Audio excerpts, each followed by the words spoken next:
What's the most useless thing they teach in school? The tongue taste map. Not only useless, but incorrect. Oh shit, I totally forgot about this. I remember having to fill out a diagram of a tongue with the tastes on different parts of it. I questioned the duck out of it because I could still taste stuff on the other side of my tongue and the teacher just said to accept it. My recollection of learning this wasn't that you couldn't taste certain things in certain spots of the tongue but that certain tastes will be stronger in certain spots.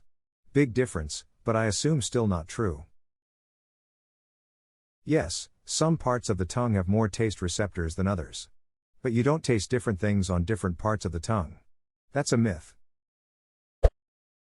The entire life of my school founder, the worst of all is that they teach us the same thing all the years. Why would anyone need that?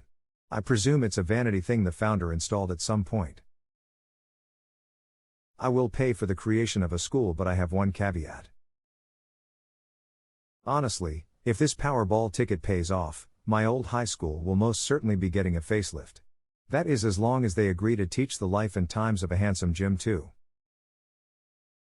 Alright class, please open your Reddit to post 487. I graduated in 1991 for context and, while living in Phoenix, they taught us square dancing in gym class. I must say though that the most useful skill that I was taught at that school that I use every single day is typing. Square dancing has been taught in schools for many decades, all thanks to the industrialist Henry Ford. He pushed for it hard and won. He didn't like the new dances people were doing, and wanted this American tradition preserved. Yeah, but in all fairness, in elementary school it was probably our first chance to have physical contact with a girl. Yeah, to me that was a way to teach socialization more than dancing. Ducked up thing in my public school was that only the girls had to do square dancing. Boys got to play soccer outside. I loved soccer and being outside, so I was pissed about the whole thing. Pretended I had cramps to get out of square dancing out of pure spite. In order to graduate middle school you were required to complete the Cupid Shuffle, Cotton-Eyed Joe, and Electric Slide in front of your class. I guess this taught us the concept of pure embarrassment. Like, just by yourself you had to get up in front of the class and dance? We all learned as a class, but for the final test we had to dance all alone on the gym floor while your whole class watched you dance to Cotton-Eyed Joe being quietly played from a CD player. Holy shit, that's just cruel, but as an outsider it's hilarious. The kids of today should defend themselves against the 90s. Laughs in Macarena. Mambo number 5 for this poor soul. A little bit of Monica. They taught competitive cup stacking in my elementary school. Still have no idea why. Edit, this was in central Canada, but clearly it was widespread across a lot of North America. Please stop asking me if I went to your school, I probably didn't. In my experience, the way gym and PE were taught were pretty useless because they never taught us how to train or improve our athletic abilities. It was just weeks of half-heartedly playing basketball with minimal adult supervision, and then one day we had to run a mile and the coaches would go out of their way to humiliate anyone who couldn't just get up and run a mile under 10 minutes with no training or preparation. It put me off running an exercise in general for a long time.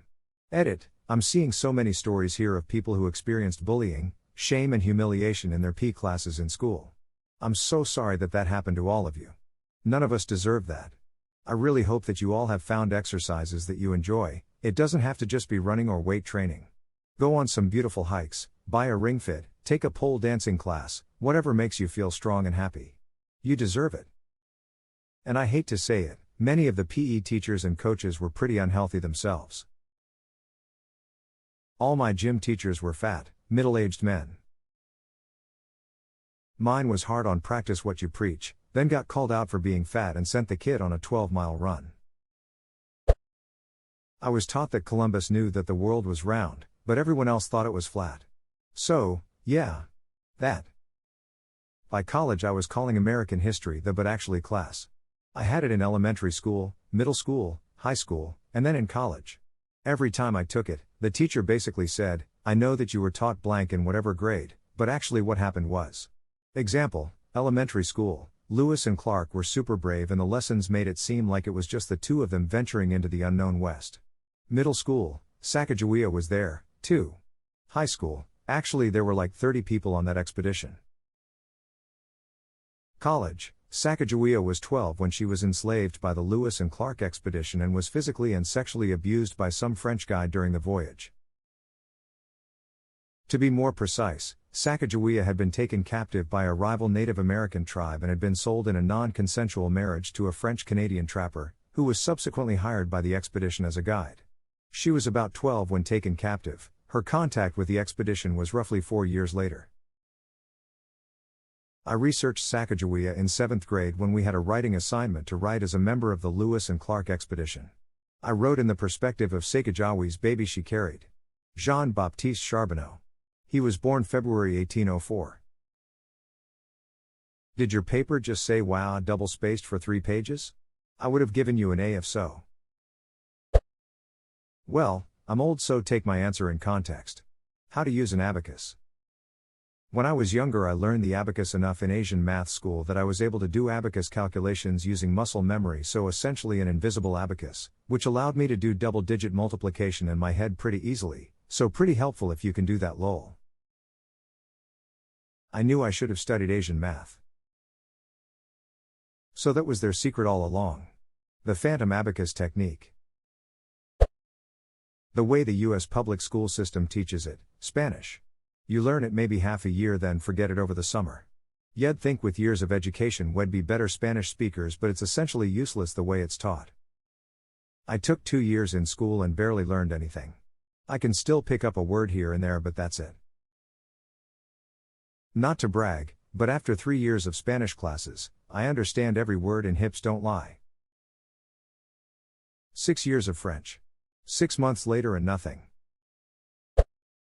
According to my son, apparently everything. Completely opposite. When I was in high school we had driver's ed, gun training, basic car maintenance, home economics. A class when we learned how to do taxes. Edit, also sex ed. Where and when did you go to school? I learned how to fill out a 1040 easy in social studies, and home economics was a required class. The rest of those were offered by my school or the community college, for high school credit. North Chicago suburb, early 2000s. We had home economics, cooking, and shop, both construction and mechanic. Those classes have served me well, although grandma was a better teacher for cooking than the school was, even if she used measurements such as bit, a pinch, etc. This is going to sound stupid, but history the way it's taught is basically meaningless. A long category of dates and events without context or real discussion. The vast majority of history is trivia, because the real story is the cyclical nature of events, the rise and fall of empires, the periods of enlightenment and advance, and the reactionary times that bookend them. You learn that there used to be this thing called yellow journalism, but you don't learn that what kicked it off was the sudden availability and popularity of newspapers, and nobody draws the extremely obvious parallel to our modern blog-driven media. If I told you that in the mid to late 1800s, when newsprint was blowing up, that it was extremely common for papers to blatantly copy each other's stories with added editorial bias tailored to their viewers, sounds a little familiar, doesn't it? Drawing parallels between the robber barons of the late 1800s and the current ones. Drawing parallels between the labor movements of that era, and the ones that are growing again today. Shit's relevant, and important to realize in context. But no. Just memorize some ducking dates and names, so you'll have some shit to spout at trivia night later. Yeah. The funny thing is I hated history when I was in school, and love it now that I'm not. Turns out teaching history as rote memorization of dates is a bullshit way to teach it. I don't know how I'd do it better. But duck, the way schools teach history is just bad. Edit, like even just some pretext to the subjects would be nice. Like, hey, did you ever wonder why Mexico isn't a part of the United States? Instead, at least in my school, it was okay. Now turn to page 388 and we're gonna read about the War of 1812 or some shit, Ike. Write 20 pages about it. Teach it as a story. It's right there in the name, history. I really started to love history once I saw how one thing leads into another, which leads into another. When you can see how all of the pieces fit together to lead to the result that they did, you can actually understand what happened. And sometimes you can see some of the same pieces coming together again. There are no beginnings nor endings to the turning of the wheel of time.